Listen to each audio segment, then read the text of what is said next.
talked about working on yourself and meditation comes into it, yet I've seen plenty of meditators that don't seem to act that well. So can you talk about that a bit?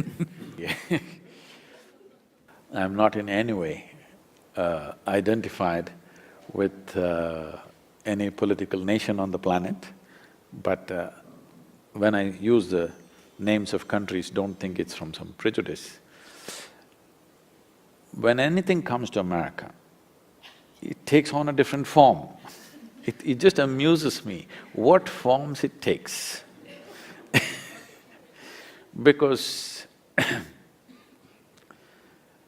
the yoga, for example, what forms it's taken is well, yesterday somebody sent me a WhatsApp message about how they're propagating beer yoga, okay? So, yogis who have drinking problem and drinkers who have yogic problem, they do beer yoga, okay? Like this, there are many. So, we need to understand this. This is not… when you say meditation, when you say yoga, this is not an Indian thing or an Eastern thing as it is being understood. This is paying attention to the inner nature of who you are, all right? Fortunately, the fundamentals of being human is same fundamentals, doesn't matter which continent you have come from. Though for a long time people have been prejudiced against one against the other, but fundamentally these creatures are made the same way, this entire species is made the same way, okay? On the surface, maybe I'm made of chocolate and you are white chocolate, whatever, okay? That's different. So, we need to understand this.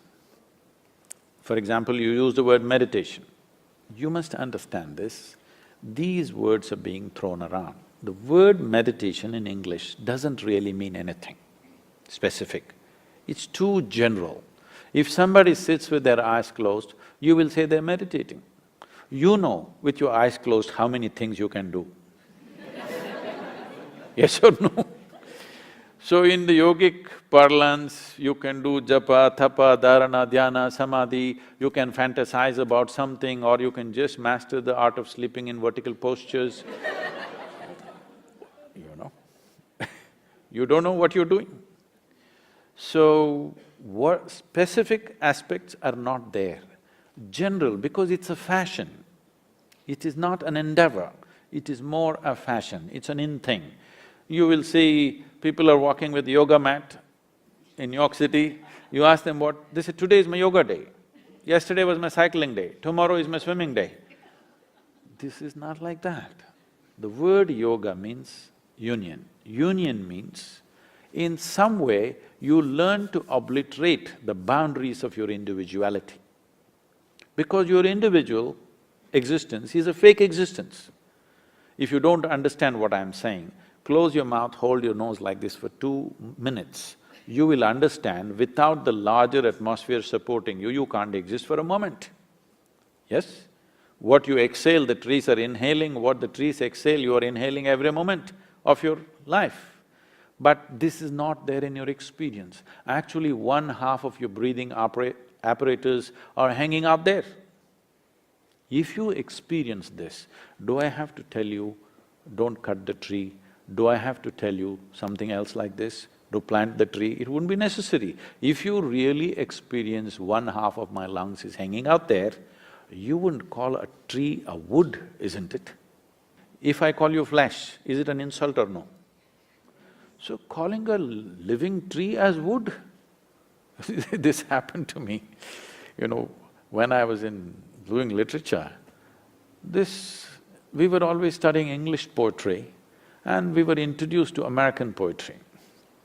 So the first day this lady teacher comes and she says, I'm introducing Robert Frost to you and he's a great poet and this, she says so many things. And then she starts off, woods are lovely, dark and deep. I said, stop. I was only 19. I said, stop. She said, why? I said, a man who calls a tree a wood, I'm not going to listen to that guy. She said, no, no, this is a great poet. I said, I don't care how great he is. A man who calls tree a wood, I'm not going to listen to that guy, I didn't let her teach. Because this has gotten into our minds. We have not experienced life, we've concluded about everything. We made conclusions about everything. We have not experienced it. If you sat here and experienced life, very well you would know what the trees exhale you're inhaling every moment. You can do without any relationship in your life. This one relationship you can't break. Yes or no?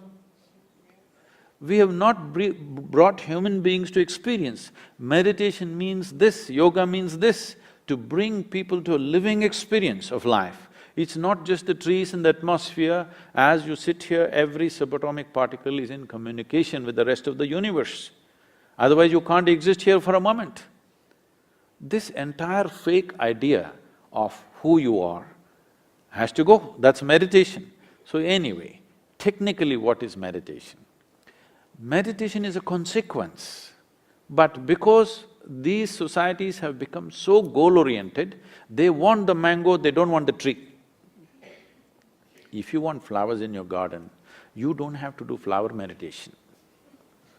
You don't even have to think flower. You have to think soil, manure, water, sunlight. None of them look like flowers. But if you take care of that, flower is a consequence. So meditation is a consequence, but people want the consequence, not the process. If you cultivate your body, your mind, your emotion and your energies to a certain level of maturity, you will become meditative. That will be your quality, that will be the fragrance that you will carry with you. But now you want the fragrance, you don't want the process, what will you do? You'll buy some French perfume.